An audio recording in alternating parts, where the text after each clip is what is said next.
tout le monde et soyez les bienvenus dans la première émission de Café Cinéma et voilà. Aujourd'hui, nous allons parler du film L'Hérisson. Restez là. Je vous présente Monsieur Kakuro Chou, notre nouveau propriétaire. Bonjour. Vous connaissez bien la famille Artrans? Oui, une famille heureuse. Toutes les familles heureuses se ressemblent. Mais les familles malheureuses le sont chacune à leur façon. Toutes les familles heureuses se ressemblent, mais les familles malheureuses le sont chacune à leur façon. Vous aussi, vous pensez qu'elle n'est pas ce qu'on croit? Madame Michel, elle me fait penser à un petit hérisson. Qu'est-ce qui m'a pris? Je suis démasqué. À l'extérieur, elle est bardée de piquant. Tu veux boire un chocolat? Mais moi, j'ai l'impression qu'à l'intérieur, elle est aussi raffinée que ces petites bêtes farouchement solitaires et terriblement élégantes. Vous avez trouvé la bonne cachette. Je suis venu vous prier de dîner avec moi demain soir. Mais je suis la concierge. Le film nous raconte l'histoire de deux personnages qui se croisent tous les jours dans un immeuble bourgeois, mais qui ne se parlent jamais. D'un côté, on a Palomajos, une petite fille d'11 ans qui vient d'une famille de riches. Elle est consternée par le monde autour d'elle. Elle refuse d'assembler un modèle familial et de terminer dans un bocal de poisson. C'est pour cela qu'elle décide de se suicider le jour de son 12e anniversaire. Je m'appelle Paloma. J'ai 11 ans. J'habite rue Eugène Manuel à Paris dans un appartement de riche. Mes parents sont riches, ma famille est riche, et ma sœur et moi sommes donc virtuellement riches. Mais malgré ça, malgré toute cette chance et toute cette richesse, depuis très longtemps, je sais que la destination finale, c'est le bocal à poisson. Un monde où les adultes passent leur temps à se cogner comme des mouches à la même vitre.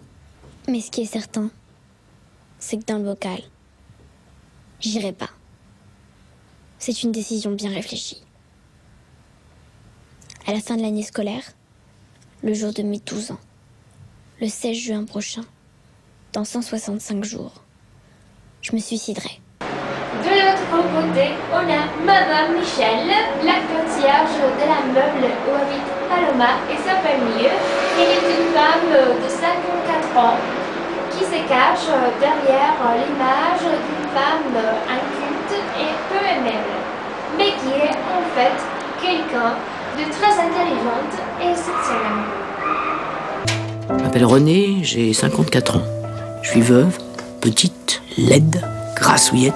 Bonjour mademoiselle, je corresponds parfaitement à l'archétype de la concierge d'immeuble. La vie de ces deux personnages change complètement avec l'arrivée de Kakuro au zoo, un mystérieux monsieur japonais qui vient de déménager dans l'immeuble. Depuis ce moment, elles vont essayer de trouver un sens à leur existence. Elles vont comprendre que la vie est beaucoup plus complexe et surprenante de ce qu'elles pensent. Je suis venu vous prier de dîner avec moi demain soir. Un dîner entre voisins, en toute simplicité.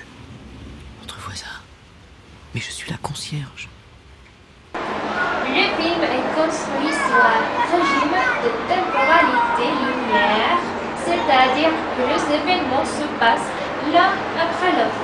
La réalisatrice nous raconte l'histoire à partir du tranchement de la caméra de Paloma.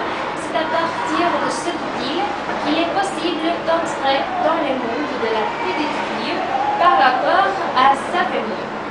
Et de la façon, l'action se passe dans un immeuble bourgeois de Paris et jusqu'à devenir un personnage à part entière. Voilà, vous êtes toutes belles. Oh.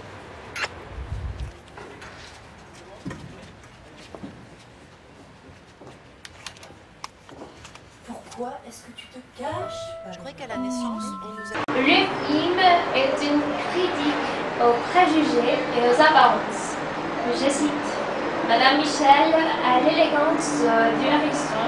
À l'extérieur, elle est bardée de piquant, une vraie fortesse, mais j'ai l'impression qu'à l'intérieur, elle est aussi simplement raffinée que les hérissons, qui sont des bêtes faussement indolentes, farouchement solitaires et terriblement élégantes.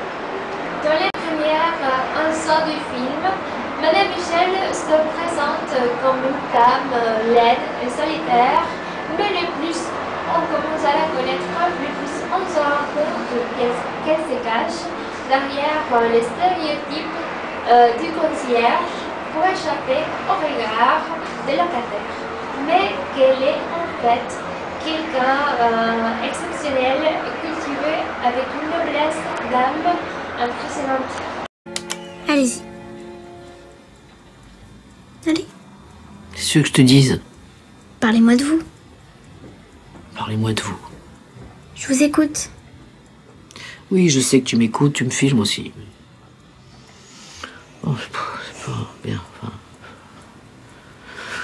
Je m'appelle René, j'ai 54 ans. Depuis 27 ans, je suis concierge aux 2 rue Eugène Manuel à Paris.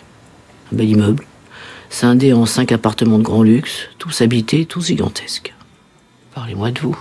Parlez-moi de vous. Je suis veuve, petite, laide, grassouillette, j'ai des oignons aux pieds et certains matins au réveil, j'ai une haleine de mammouth.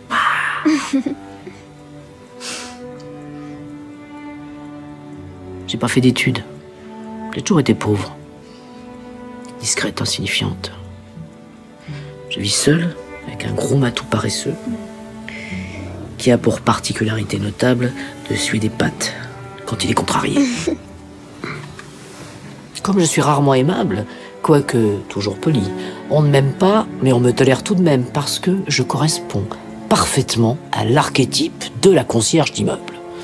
Vilaine, vieille, revêche.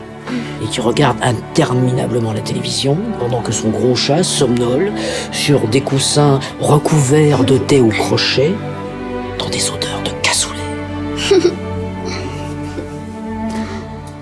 Voilà, tu sais tout, je t'ai tout dit. Mais non, je ne sais pas tout. Mais si, tu sais tout. Nous ne pouvons pas nier que les apparences sont importantes parce qu'elles constituent la première source d'information que nous avons d'une personne. Mais elles sont importantes que dans les premières 5 minutes. Après, nous devons comprendre que les personnes sont belles à l'intérieur, dans la façon dont elles se dirigent aux personnes, dans leur personnalité et pas dans la façon dont elles s'habillent ou coiffent.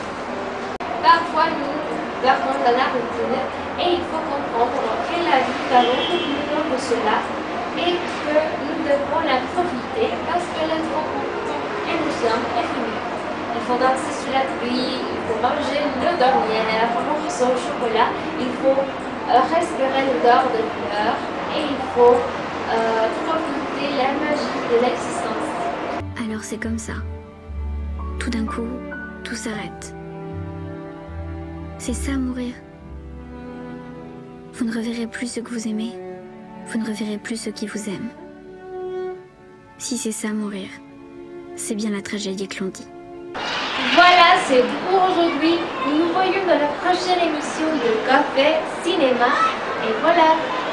Au revoir.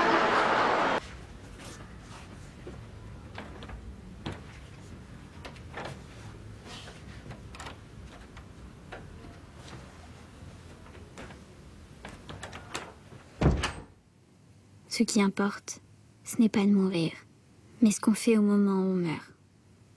René, qu'est-ce que vous faisiez au moment de mourir? Vous étiez prête à aimer.